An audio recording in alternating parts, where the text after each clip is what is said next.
A tough day. This evening in Kabul, as you all know, terrorists attacked that we've been talking about and worried about, that the intelligence community has assessed, has undertaken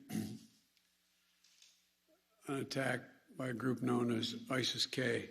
Took the lives of American service members standing guard at the airport and wounded several others seriously. He had also wounded a number of civilians, and civilians were killed as well. I've been engaged all day in constant contact with the military commanders here in Washington, the Pentagon, as well as in Afghanistan and Doha. And my commanders here in Washington in the field have been on this with great detail, and you've had a chance to speak to some so far. The situation on the ground is still evolving, and I'm constantly being updated. These American service members who gave their lives, it's an overused word, but it's totally appropriate here, were heroes. Heroes who have been engaged in a dangerous, selfless mission to save the lives of others. They're a part of an airlift, an evacuation effort unlike any seen in history, with more than 100,000 American citizens, American partners, Afghans who helped us, and others taken to safety in the last 11 days. Just in the last 12 hours or so, another 7,000 have gotten out. They were part of the bravest, most capable, the most selfless military on the face of the earth. And they're part of simply what I call the backbone of America. They're the spine of America, the best the country has to offer. Jill and I, our hearts ache, like I'm sure all of you do as well, for all those Afghan families who lost loved ones, including small children, or have been wounded in this vicious attack. And we're outraged as well as heartbroken. Being the father of an Army major who served for a year in Iraq, and before that was in Kosovo as a U.S. attorney for the better part of 6 months in the middle of a war. When he came home after a year in Iraq, was diagnosed, like many, many coming home, with an aggressive and lethal cancer of the brain. We lost. We have some sense, like many of you do, what the families of these brave heroes are feeling today. You get this feeling like you're being sucked into a black hole in the middle of your chest. There's no way out. My heart aches for you. But I know this. We have a continuing obligation, a sacred obligation to all of you, the families of those heroes. That obligation is not temporary, it lasts forever. The lives we lost today were lives given in the service of liberty, the service of security, and the service of others, in the service of America.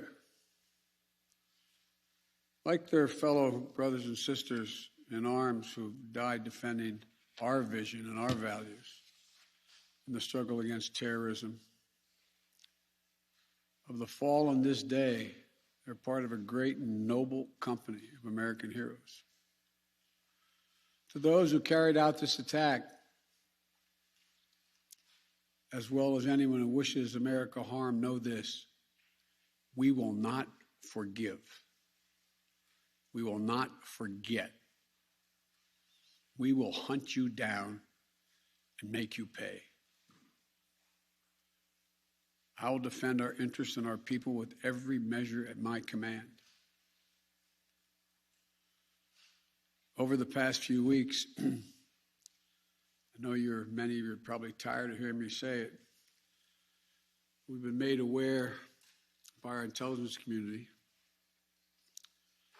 that the ISIS-K, an arch enemy of the Taliban, people who were freed when both those prisons were opened, has been planning a complex set of attacks on the United States personnel and others. This is why, from the outset, I've repeatedly said this mission was extraordinarily dangerous, and on why I've been so determined to limit the duration of this mission. As General McKenzie said, this is why our mission was designed, this is the way it was designed to operate. Operating under severe stress and attack. We've known that from the beginning. And as I've been in constant contact with our senior military leaders, and I mean constant, round the clock, and our commanders on the ground and throughout the day, they made it clear that we can and we must complete this mission, and we will. And that's what I've ordered them to do. We will not be deterred by terrorists. We will not let them stop our mission. We will continue the evacuation. I've also ordered my commanders to develop operational plans to strike ISIS-K assets, leadership, and facilities. We will respond with force and precision at our time, at the place we choose, in the moment of our choosing. Here's what you need to know. These ISIS terrorists will not win. We will rescue the Americans in there. We will get our Afghan allies out, and our mission will go on.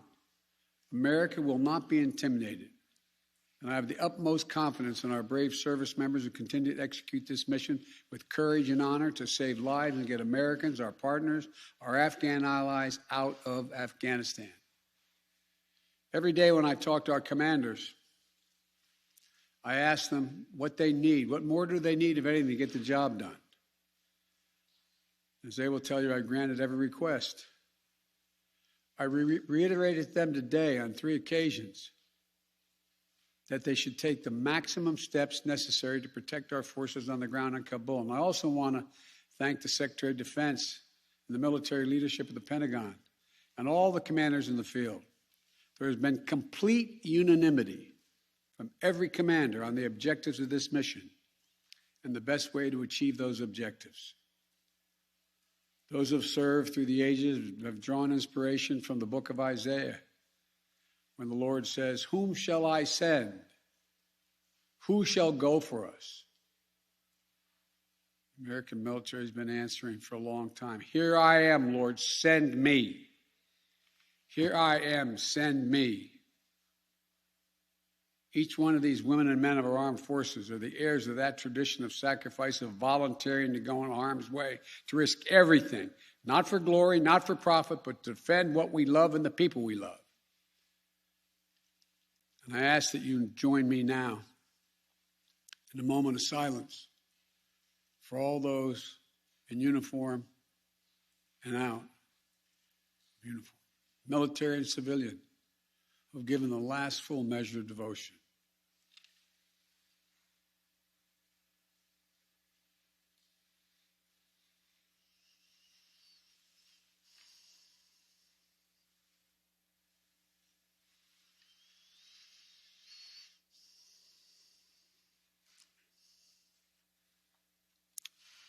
Thank you.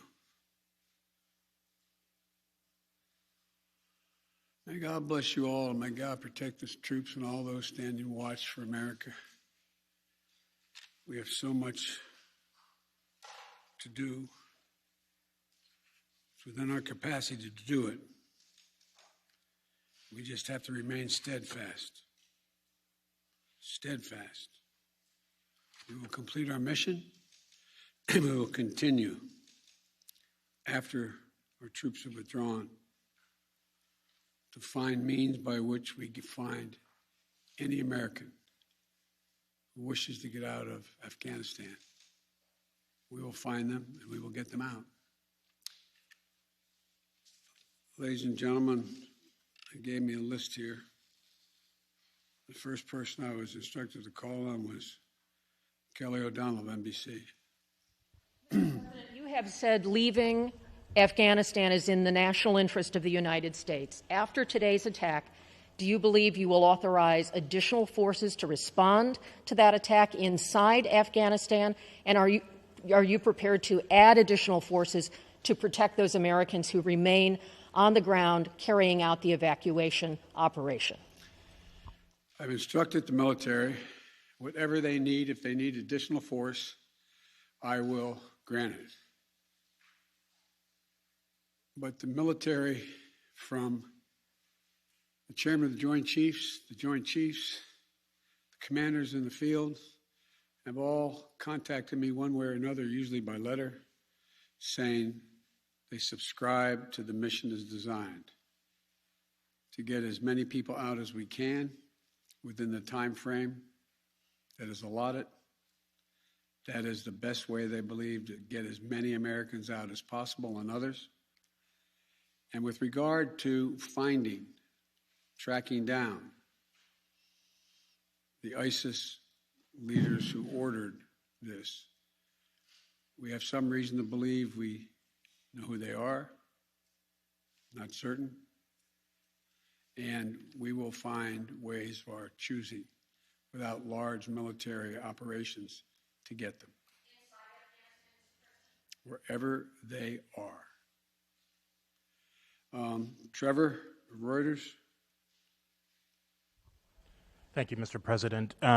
There's been some criticism, even from people in your party, about the dependence on the Taliban to secure the perimeter of the airport. Do you feel like there was a mistake made in that regard?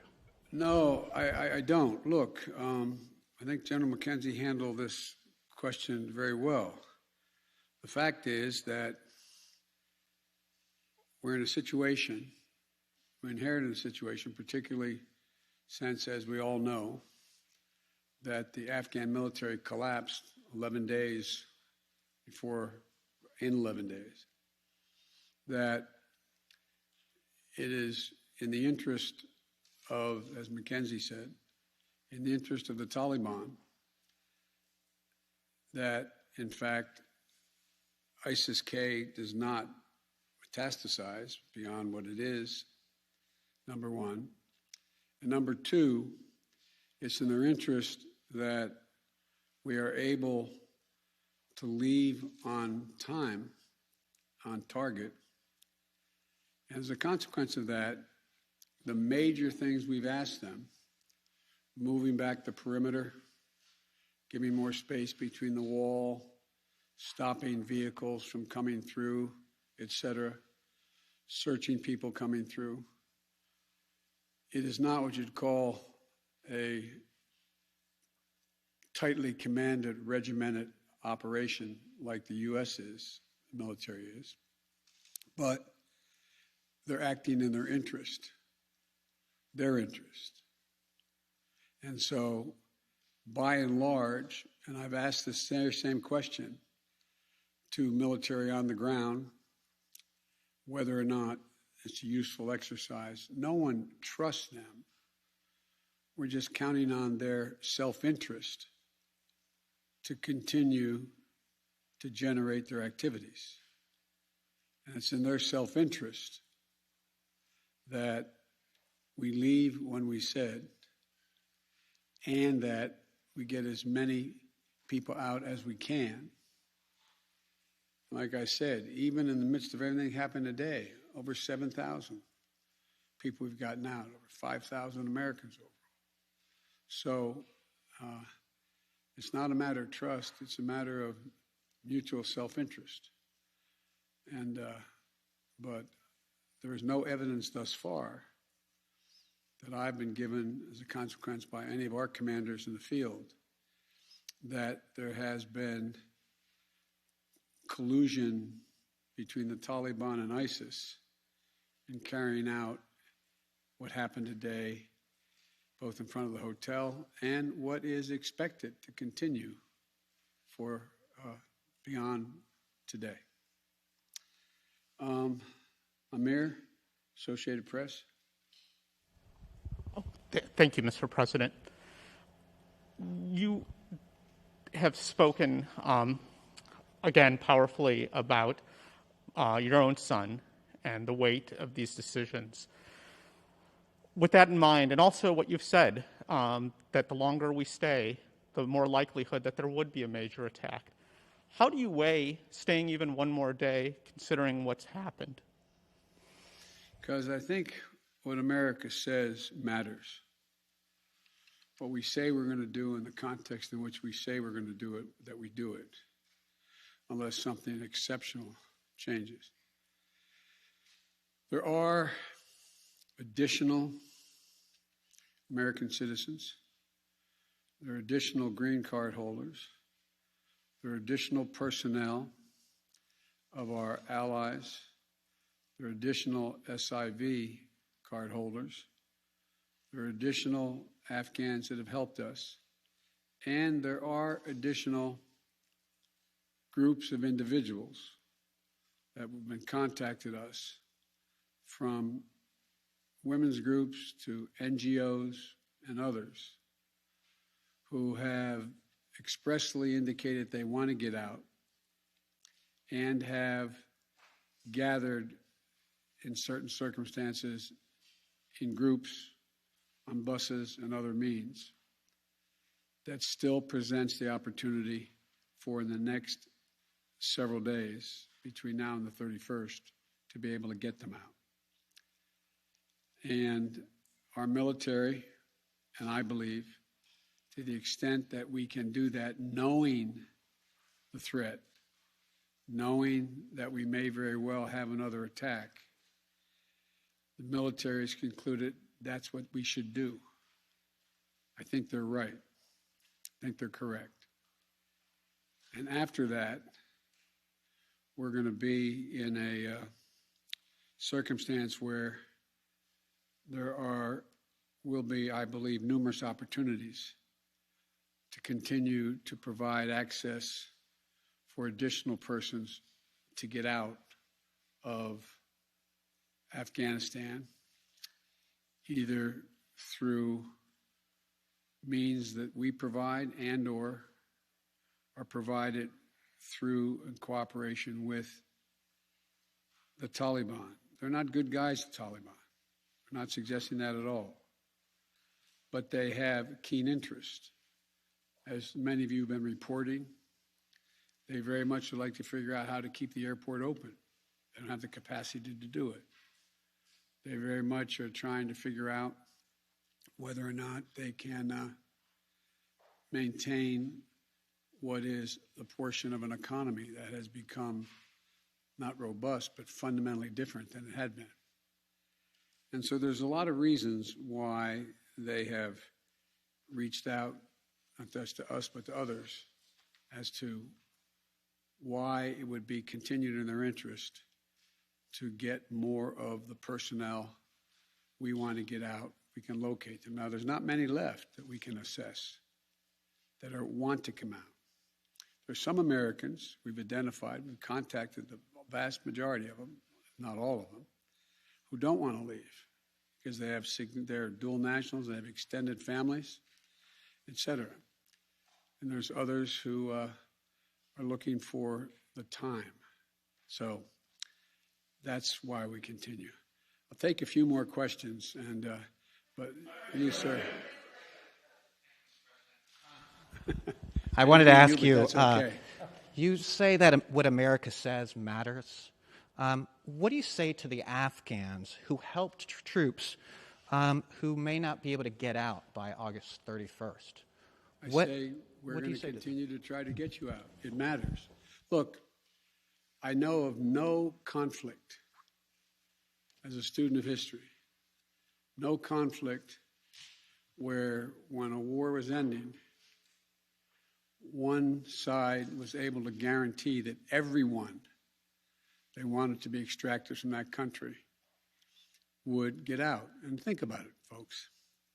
I think it's important. I know the American people get this in their gut. There are, I would argue, millions of Afghani citizens who are not Taliban, who did not actively cooperate with us as SIVs, who have given a chance, they'd be on board a plane tomorrow. It sounds ridiculous, but the vast majority of people in communities like that want to come to America, given a choice. So getting every single person out can't be guaranteed by anybody, because there's a determination all who wants to get out as well. At any rate, it's a process. I was really pointing to you, but you, sir. Thank you, Mr. President. There are reports that U.S. officials provided the Taliban with names of Americans and Afghan officials to evacuate. Were you aware of that? Did that happen? And then, sir, did you personally reject a recommendation to hold or to recapture Bagram Air Force Base? Here's what I've done. Let's answer the last question first. On the tactical questions of how to conduct an evacuation or a war, I gather up all the major military personnel that are in Afghanistan, the commanders, as well as the Pentagon. And I ask for their best military judgment. What would be the most efficient way to accomplish the mission? They concluded, the military, that Bagram was not much value added, that it was much wiser to focus on Kabul. And so I followed that recommendation. With regard to, there are certain circumstances where we've gotten information, and quite frankly, sometimes from some of you, saying you know of such and such a group of people are trying to get out, they're on a bus, they're moving from other people. And this is their location.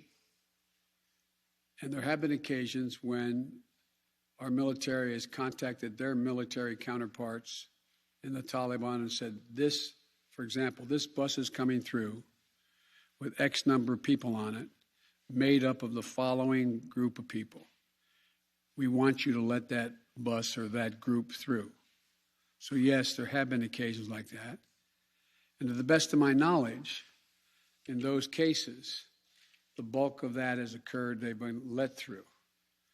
But I can't tell you with any certitude that there's actually been a list of names. I know there may have been, but I know of no circumstance. It doesn't mean it didn't exist. That here's the names of 12 people, they're coming, let them through. It could very well have happened. I'll take one more question.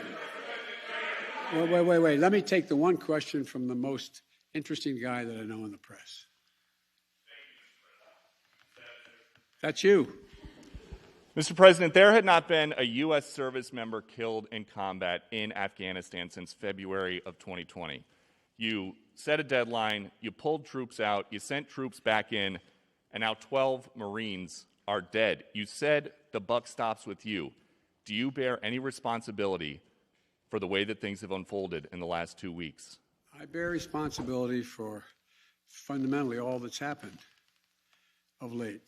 But here's the deal. You know, I wish you'd one day say these things.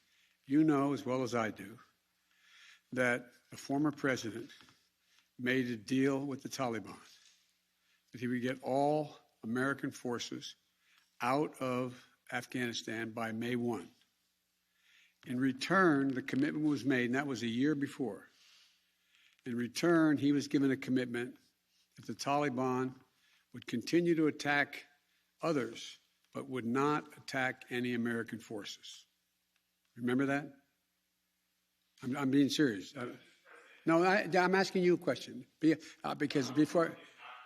No, wait a minute. I'm asking you a question. Is that accurate, to the best of your knowledge? What? Do you think that people have an issue with pulling out of Afghanistan or just the way that things have happened? I think they have an issue that people are likely to get hurt. Some, as we've seen, have gotten killed, and that it is messy. The reason why, whether my friend will acknowledge it always reported it. The reason why there were no attacks on Americans, as you said, from the date until I came into office, was because the commitment was made by President Trump, I will be out by May 1st. In the meantime, you agree not to attack any Americans. That was the deal. That's why no American was attacked. A few days ago, you said you squarely stand by your decision to pull out. Yes, I do, because look at it this way, folks, and I have another meeting for real. But imagine where we'd be if I had indicated on May the 1st I was not going to renegotiate an evacuation date. We were going to stay there. I'd have only one alternative: pour thousands of more troops back into Afghanistan to fight a war that we had already won relative to why the reason we went in the first place. I have never been of the view that we should be sacrificing American lives to try to establish a democratic government in Afghanistan, a country that has never once in its entire history been a united country and is made up, I don't mean this in a derogatory, made up of different tribes who have never, ever, ever gotten along with one another. And so, as I said before, and this is the last comment I'll make, we'll have more chance to talk about this, unfortunately, beyond, because we're not out yet. If Osama bin Laden, as well as al-Qaeda, had chosen to launch an attack when they left Saudi Arabia out of Yemen, would we have ever gone to Afghanistan? Even though the Taliban completely controlled Afghanistan at the time, would we have ever gone? I know it's not fair to ask you questions, it's rhetorical, but raise your hand if you think we should have gone and given up thousands of lives and tens of thousands of wounded.